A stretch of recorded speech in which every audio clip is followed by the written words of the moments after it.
샬롬. 한 주간도 평안하셨습니까? 2026년 새해가 시작된 지 벌써 3주가 지났습니다. 세월이 시간이 참 빨리 흐른다는 생각이 듭니다. 시간이 조금 지났지만은 제가 2026년 새해 처음 설교 강단에 썼으니 새해 인사 덕담을 먼저 드리겠습니다. 2025년 병원년 올 한 해도 모든 것을 예비하시고 인도하실 여호와 이레 하나님께서 성도 여러분들과 여러분들의 가정에 그리고 섬기는 우리 아름다운 교회에 늘 감사가 넘치고 형통하고 강건하기를 축복합니다. 아멘. 매년 정초가 되면 우리는 올 한 해를 어떻게 살아야 할지 고민하고 여러 다짐을 하게 됩니다. 저 또한 몇 년 전부터 새해 표를 정해 한 해 동안 삶의 지표로 삼고 있습니다. 올해 금년 2026년은 시편 78편 7절에서 8절의 말씀, 그들로 그들의 소망을 하나님께 두며 하나님께서 행하시는 일을 잊지 아니하고 오직 그의 계명을 지켜서 그들의 조상들 곧 완고하고 패역하여 그들의 마음을 정직하지 못하며 그 심령이 하나님께 충성되지 아니하는 세대와 같이 되지 아니하게 하심이라 라는 이 말씀에 근거해서 올해는 소망을 하나님께 두자라고 정했습니다.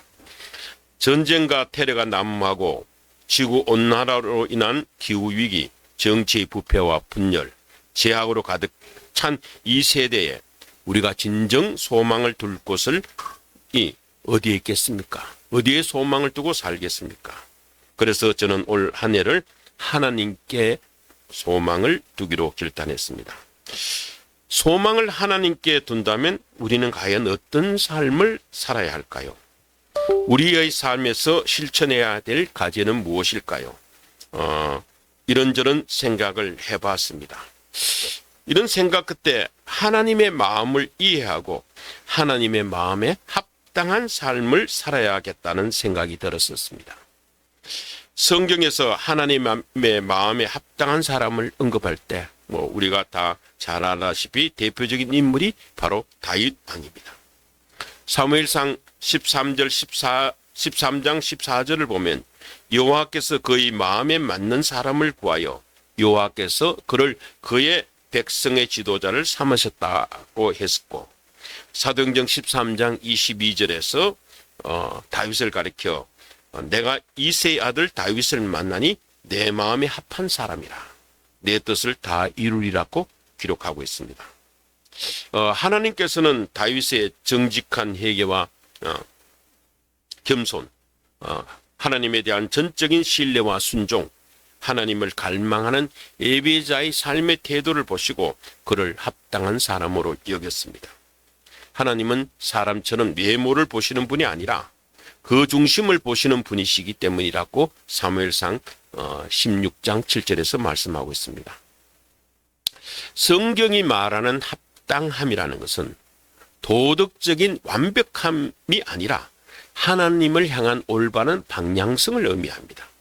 넘어지더라도 다시 하나님께로 방향을 맞추는 삶이 바로 그 마음에 합한 삶입니다. 오늘 읽은 본문은 사도 바울이 로마 감옥 안에서 빌립보 교회를 향해 간절히 건면했던 핵심 메시지가 담겨져 있습니다. 하나님의 마음에 합당한 삶을 살기 위해서 우리 안에 하나님의 마음을 품어야 합니다. 사람의 행동은 그 마음의 생각에서 나오기 때문입니다. 우리가 신앙생활을 할 때 궁극적인 목표는 하나님의 마음을 느끼고 품는 것입니다. 물고기가 물이 없으면 살 수 없듯이 우리는 하나님의 은혜가 없으면 단 하루도 살 수가 없습니다. 하나님의 은혜를 구하려면, 하나님의 은혜를 받으려면 먼저 하나님의 마음을 얻어야 합니다. 하나님의 능력과 복을 구하기 전에 먼저 하나님의 마음을 알아야 합니다. 그러면 어떻게 해야 하나님의 마음을 얻을 수 있겠습니까? 사도 바울은 오늘 성경을 통해서 그 해답을 우리에게 알려줍니다. 5절의 말씀, 너희 안에 이 마음을 품어라. 곧 그리스도 예수의 마음이니. 예수 그리스도의 마음을 품는 것이 하나님의 마음을 얻는 핵심 방법이라고 사도 바울은 말하고 있습니다. 우리 안에 예수 그리스도의 마음을 품는다는 것은 무슨 의미입니까? 쉬운 성경에서는 이 구절을 예수님처럼 생각하고 행동합시다라고 번역하고 있습니다. 예수님처럼 생각하고 예수님처럼 행동하는 것이 바로 예수님을 믿는 것입니다. 예수님의 마음을 품는 것입니다. 하나님께서는 예수님처럼 생각하고 행동하는 사람을 기뻐하십니다. 예수님께서 우리에게 어떤 생각을 가지고 어떻게 살아야 인생을 잘 사는 것인지를 가르쳐 주시기 위해서 친히 이 땅에 오신 것입니다. 우리가 가져야 할 가장 선하고 착하고 좋은 마음은 예수님의 마음입니다. 예수님을 믿는다는 것은 예수님의 생각과 마음을 나의 생각과 마음으로 가지고 살겠다는 것입니다. 예수님을 믿는 사람의 판단 기준은 예수님이어야 합니다.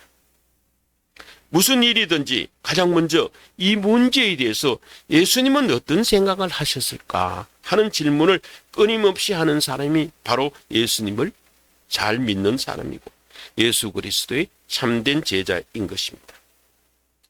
우리는 하루에도 수만 가지 생각을 하고 삽니다. 그 중에는 욕심도 있고 분노도 있으며 나를 드러내고 싶은 교만도 있습니다. 하지만 오늘 성경은 우리에게 단호하게 말씀합니다. 예수 그리스도의 삶이란 내 마음을 비우고 그 안에 예수 그리스도의 마음을 채우는 과정이라고 말하고 있습니다. 그렇다면 우리가 품어야 할 예수님의 마음은 구체적으로 어떤 마음일까요? 첫 번째, 우리 성경에서는 낮아지는 마음, 스스로 낮추는 마음이라고 합니다. 하나님은 스스로 낮춘 겸손한 사람을 좋아하시고 겸손한 사람을 오히려 높이시는 분이라고 성경에서는 말씀하고 있습니다. 예수님의 마음, 그 첫 번째 특징은 낮아짐입니다. 빌립보서 2장 6절에서 7절은 이렇게 기록합니다. 그는 근본 하나님의 본체시나 하나님과 동등됨을 취할 것으로 여기지 아니하시고 오히려 자기를 비워 종의 형체를 가지사 사람과 같이 되셨고 라고 기록하고 있습니다. 예수님은 본래 하나님과 똑같은 삼위의 하나님으로 높은 자리에 계셨던 분이시지만 결코 높은 자리에 있기를 원하지 아니하시고 겸손하게 스스로 자기를 비워 낮아졌었습니다. 한없이 낮아져서 사람의 모습으로 인간이 되어 이 땅에 오셨다는 말씀입니다. 예수님은 영광의 본체이신 하나님이셨지만 자기의 권리와 기득권을 주장하지 아니하셨습니다. 성경은 그분이 비우셨다라고 기록합니다. 여기서 비우셨다라는 것, 비우다라는 것은 헬라어로 케노시스라고 하는데 이는 자신의 신성한 영광과 특권을 다 쏟아내고 가장 낮은 것으로 내려오셨다는 깊은 의미를 담고 있습니다. 비우다, 버린다는 말은 지금까지 내가 사용해왔던 것의 사용을 중지하겠다는 말입니다. 더 이상 쓰지 않겠다는 말입니다. 그리고 비운다는 것은 단순히 마음을 비우는 것을 넘어 내가 가지고 있는 것을 드러낸다는 의미도 있습니다. 채우기만 하고 드러내지 않으면 고인물처럼 섞기 마련입니다. 받은 만큼 흘려보내야 아주 맑고 생기가 넘치는 연못이 되는 것처럼 말입니다. 그러나 우리가 가진 것을 드러내는 것은 말처럼 쉽지 않는 일입니다. 힘들고 어려운 일입니다. 우리는 조금만 손해봐도 억울해하고 남보다 조금이라도 더 인정받고 싶어 합니다. 그래서 성경은 우리에게 겸손을 강조하고 있습니다. 겸손은 히브리어로 아나와라고 하는데 낮은 마음을 뜻하고 문자적으로는 땅에 가깝다는 뜻을 내포하고 있습니다. 이런 자신을 가대평가하지 않고 하나님 앞에 자신이 피조물임을 인정하는 정직한 마음의 태도입니다. 나의 능력이 아닌 하나님의 은혜 없이는 아무것도 할 수 없음을 고백하는 것이 바로 겸손입니다. 오늘 본문에서 보여주신 예수님의 모습처럼 마땅히 누려야 할 지위와 권리를 버리고 스스로 낮아지는 것이 바로 겸손입니다. 우리말 사전은 겸손은 남을 존중하고 자기를 내세우지 않는 태도라고 정의하고 있습니다. 겸손은 타인을 존중하는 마음에서 비롯되고 자신을 낮춤으로써 자연스럽게 남을 나보다 더 낮게 여기고 진심으로 섬길 수 있는 근원이 됩니다. 하나님께서는 자신을 낮추신 예수님을 오히려 높이셨습니다. 우리가 자신을 낮출 때 비로소 하나님의 마음을 느끼고 경험할 수가 있습니다. 예수님께서 직접 하신 말씀 중에 겸손에 대한 구절이 많습니다. 누구든지 자기를 높이는 자는 낮아지고 누구든지 자기를 낮추는 자는 높아지리라고 마태복음 23장 12절에서 말씀하시고 있고, 진실로 너에게 이르노니 너희가 돌이켜 어린 나이와 같이 되지 않으면 결단코 천국에 들어가지 못하리라. 그러므로 누구든지 이 어린 나이와 같이 자기를 낮추는 사람이 천국에서 큰 자라고 마태복음 18장 3절에서 4절에 말씀하고 있습니다. 그리고 예수님은 인자가 온 것은 섬김을 받을 하나님이 아니라 도리어 섬기라고 자기 목숨을 많은 사람의 대속물을 주려 함이라고 마태복음 20장 28절에서 말씀하고 있습니다. 야고보서 4장 10절에서도 누구든지 자기를 높이는 자는 낮아지고 누구든지 자기를 낮추는 자는 높아지리라고 말씀하고 있습니다. 우리가 잘 알다시피 겸손의 반대 개념은 교만과 거만한 마음입니다. 여기에 대해서도 성경에서는 잠언이나 여러 곳에 많이 나오고 있습니다. 대표적인 말씀은 우리가 잘 아는 성경 구절 잠언 16장 18절에 교만은 패망의 선봉이고 거만한 마음은 넘어짐의 앞잡이라는 말씀이 있습니다. 겸손, 곧 자기 낮춤은 하나님의 마음이시고 하나님이 세상을 움직이시는 중요한 원칙입니다. 예수님은 하늘 보좌를 버리고 종의 형체를 입으셨습니다. 진정한 겸손은 나를 낮게 평가하는 비굴함이 아니라 하나님의 뜻을 위해서 나의 당연한 권리를 포기하는 용기가 겸손입니다. 두 번째, 예수님의 마음은 복종하는 마음, 다시 말해서 온유의 실천입니다. 빌립보서 2장 8절에서는 사람의 모양으로 나타나사 자기를 낮추시고 죽기까지 복종하셨으니 곧 십자가의 죽음심이라고 기록하고 있습니다. 예수님의 낮아짐은 단순히 인간이 되는 것에서 멈추지 않았습니다. 예수님은 제수의 개인이 달려 죽어야 할 십자가에서 죽기까지 하나님의 뜻에 완전히 복종하셨습니다. 성경은 예수님께서 어떻게 죽으셨는지에 대해서 자세히 기록하고 있습니다. 예수님께서는 사랑하던 제자 유다에게 배신당하고 그의 밀고로 체포당했습니다. 우리가 가진 것 중에서 가장 귀한 것이 사람이고 우리가 아끼고 끊어내지 못하는 것이 인간관계입니다. 사람에게 배신당했다는 것만큼 큰 상처는 없습니다. 그런데 예수님은 제자 유다에게 배신당했을 뿐만 아니라 가장 사랑하던 제자 베드로도 예수님을 3번이나 부인하고 다른 제자들도 모두 도망가 버렸습니다. 그리고 예수님께서는 마지막에 입고 계시던 옷마저 다 벗겨지고 피와 물까지도 쏟아셨습니다. 사람들에게 조롱받으시면서 마지막 자존심마저 다 버렸습니다. 이것이 바로 예수님의 온유의 극치입니다. 온유는 힘이 없어서 당하는 것이 아닙니다. 십자가 위에서도 12군단이 넘는 천사를 부를 수 있는 능력이 있었지만은 인류 구원이라는 하나님의 뜻을 이루기 위해서 그 힘을 절제하고 죽음을 받아들이신 것입니다. 내 뜻보다 하나님의 뜻을 더 중요하게 여기고 인정하는 것, 그것이 바로 우리가 품어야 할 예수님의 온유함입니다. 온유는 히브리어로 아나브라고 하는데 원래의 뜻은 길들여진 야생마를 의미합니다. 온유는 단순히 성격이 나긋나긋하고 약한 상태를 의미하지 않습니다. 고대 그리스에서는 야생마를 잘 훈련시켜 주인의 통제에 따르게 된 그 상태를 아나브라고 표현했습니다. 즉 통제된 강함을 의미합니다. 자신의 권리나 감정을 내세울 수 있는 힘이 있음에도 불구하고 하나님의 뜻을 위해 그 힘을 스스로 절제하고 내려놓는 태도가 바로 온유입니다. 온유는 하나님을 향한 태도를 말합니다. 외부의 고난이나 억울함 상황 속에서도 하나님을 신뢰하기에 불평하지 않고 묵묵히 받아들이는 마음의 상태가 바로 온유입니다. 겸손이 하나님과 자신을 바라보는 관점이라면 온유는 주로 타인과 상황에 대하는 태도를 말합니다. 겸손이 자기 낮춤과 정직함이 핵심이라면 온유는 힘의 절제와 부드러움이 핵심입니다. 겸손은 자기 비하가 아니라 자기 이점이고 온유는 약함이 아니라 길들여진 강함을 의미합니다.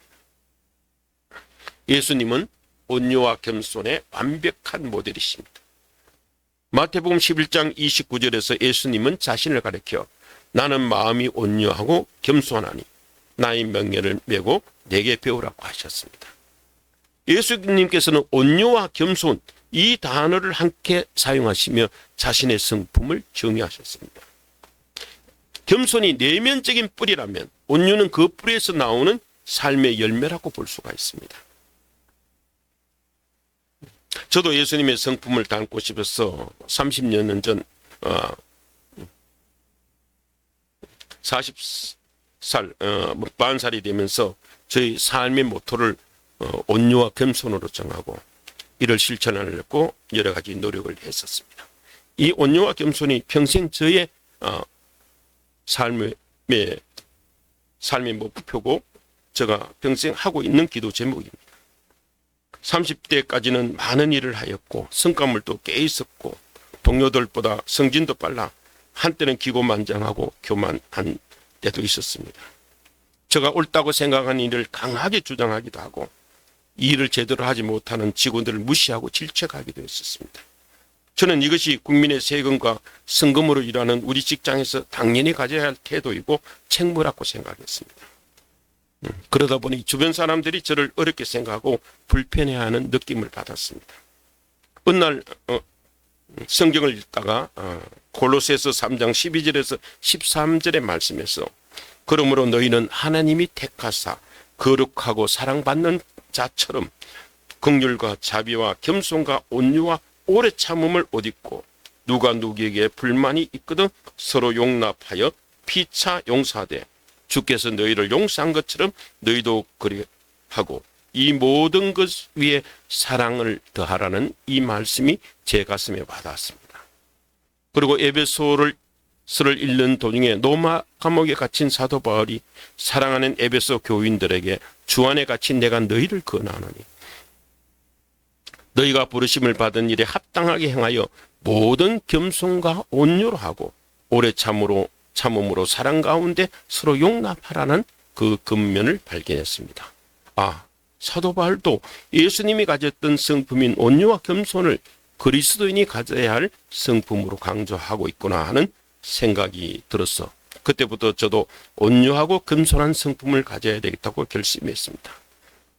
카톡 프로필에도 온유와 겸손을 넣고 늘 묵상하고 기도했습니다. 그러나 사람의 성품이 하루아침에 결심한다고 바꾸는 것이 아니었습니다. 그러나 그래도 조금씩 변해가다가 60살이 되니 이전보다 훨씬 겸손해지고 온유해진 것 같았습니다. 70이 넘은 지금도 여전히 부족하고 가끔 옛 본성이 불쑥 튀어나와 저 자신도 당황할 때가 있지만은 젊었을 때보다는 훨씬 온유하고 겸손해진 것 같습니다. 저는 인간관계에서 이런 온유와 겸손을 바탕으로 몇 가지 원칙을 지키려고 노력하고 있습니다. 있을 때 잘해주고 내가 남을 도와준 것은 잊어버리고 그러나 내가 신체 진 일은 꼭 기억하고 감사를 잊지 말자. 내가 지금까지 한 일은 내가 한 것이 아니라 하나님이 나를 통해 하신 것이다. 내가 저 사람을 도와줬다고 저 사람에게 내가 대우받을 게 아니다. 내가 저 사람을 도와준 것은 하나님께서 저 사람의 기도를 들어주시고 저 사람에게 복을 주시려고 나를 통로로 삼고 도구로 삼으신 것이니 나에게는 아무 공로가 없다는 이런 마음을 가지고 살려고 했었습니다. 무슨 일을 결정할 때 첫째 이 일은 하나님께 영광이 되는 일인가? 둘째 이 일이 이웃과 많은 사람들에게 유익이 되는 일이냐?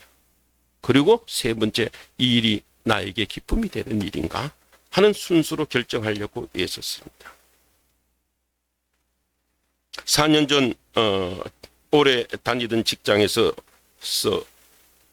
정년 퇴임하면서 앞으로 무슨 일을 하든지 높은 자리나 좋은 보수, 돈을 많이 주는 자리는 가급적 피하자고 생각했습니다. 이제 이런 자리는 나의 것이 아니고 나보다 젊은 후배들의 것이다. 내가 이런 자리를 원하는 것이 가욕이고 교만이다. 그리고 좋은 상석을 좋아하지 말자. 내가 이미 많은 것을 누렸지 않겠느냐. 이제 내 나이에 맞게 겸손하게 주신 것에 만족하고 감사하면서 살자라고 다짐했었습니다. 그래서 지금 일하고 있는 NGO에서도 이사장 자리를 권유받았지만은 내가 이사장을 하는 것보다는 내가 실무 경영을 하는 것이 나한테 알맞는 일이다라고 생각해서 지금은 실무 경영을 책임지는 상임이사의 자리를 가지고 열심히 하고 있습니다. 그런데 한 2달 전에 나에게도 또 도전이 되는 사건이 생겼습니다. 지난해 11월에 꽤 이름 있고 역사가 오래된 사회복지법인에서 상근 회장직을 제안받았습니다. 지금 몸담고 있는 단체보다 훨씬 규모도 크고 연간 예산이 한 800~900억 정도쯤 되고 직원도 수백 명이 되고 있습니다. 산하시설 또한 수십 개에 이르고 거기에 대한 저한테 대한 보수 이런 것도 현재 받는 것보다 2배 이상이고 게다가 차도 주고 이런 단체였습니다. 그리고 사회복지 기관이다 보니 내가 오랫동안 했던 일이고 업무도 익숙하고 주변에도 아는 사람이 많아 일하기도 그리 어렵지 않을 것 같았습니다. 그래서 가족들과 가까운 지인 몇 사람들에게 의견을 물어봤더니 모두 좋은 기회다. 하나님께서 당신에게 수고했으니까 복을 주려고 그런 좋은 자리를 이제 마지막으로 주구나. 그리고 나이도 있으니 마지막 기회라고 이런 긍정적인 반응을 보였습니다. 이 문제를 두고 저는 간절히 기도했습니다. 하나님께서 저한테 직접적인 응답은 주시지 않았습니다. 그러나 제 마음속에 오랫동안 자리 잡은 온유와 겸손에 대한 다짐, 정년 퇴임 당시에 세웠던 초심, 그리고 지금 현재 제가 몸담고 있는 NGO의 어려운 상황들을 고려할 때 그 자리에 가지 않는 것이 옳다는 판단이 들었습니다. 그렇게 결정하고 나니까 마음이 평안해 있어서 해외 출장을 편안한 마음에서 갔다 왔었습니다. 무엇보다 그 자리는 저가 아니라도 많은 사람들이 원하는 자리고 그 일을 감당할 수 있는 인재들은 수없이 많을 것 같습니다. 그러나 현재 제가 있는 곳은 일하기도 어렵고 보수도 그리 많지 않아 지원자도 없고 그래서 이 일을 지키는 것이 제가 해야 될 마땅한 도리라고 하니 그 자리가 그리 아쉽게 느끼지는 않았습니다. 그런데 한 3일 전 지난주 목요일 날 조심 시간에 우리 회계감사하신 분하고 같이 밥을 먹는데 저 아끼던 후배로부터 또 새해 인사 겸 안부 전화가 왔습니다. 예전에 모금했을 때 저가 데리고 있던 부하 직원이었고 그 위에 보건복지부 산하기관에서 일하다가 1년 전에 정년퇴직해서 지금은 여러 군데 가서 이것저것 일을 하고 강의를 하고 있는 후배입니다. 이 친구도 크리스찬이죠. 그 친구가 바로 제가 제안받았던 그 단체 회장에 공모해서 다음 달 취임한다는 소식을 저한테 전해줬습니다. 물론 그 친구는 그 자리가 저한테 먼저 제안이 왔다는 사실을 전혀 모르는 상태죠. 저는 진심으로 축하해주고 잘할 것이라고 격려해 주었습니다.